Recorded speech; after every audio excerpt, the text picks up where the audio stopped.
If you're someone who doesn't cook salmon all that often, you may have many questions, such as, how long should I cook salmon for? What temperature should I cook salmon at? How do I tell when salmon is done? And so on and so forth. In this video, we'll take a look at some of those issues so you can prepare your salmon with confidence.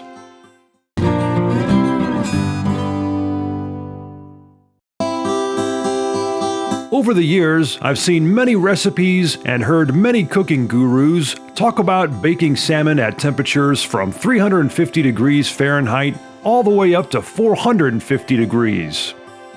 Now, there may be some specialty recipes that call for such high temperatures, but in general, baking salmon at high heat is the surest way to ruin it, or at least to dry it out and toughen it up to the point that you'll think you'll be eating an old shoe.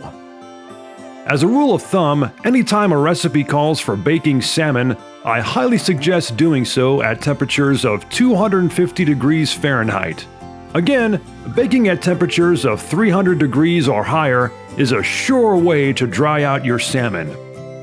Baking at 250 degrees will take a little longer, but it's well worth it, as cooking at a lower temperature promotes better oil retention and distribution in the flesh of the fish, and ultimately produces a fillet or a steak that will be much more moist and flavorful than if prepared at a higher temperature.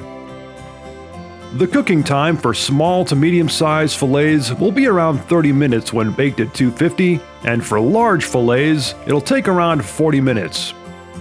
Also, when baking your salmon, always be sure to keep it covered as tightly as possible, as this will also help ensure that your fish stays moist and delicious.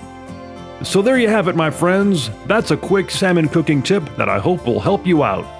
If you'd like to see lots more videos like this one, be sure to subscribe to this channel.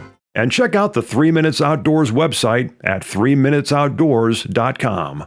And finally, if you'd like to support this channel, click on the link in the video description below to find out more.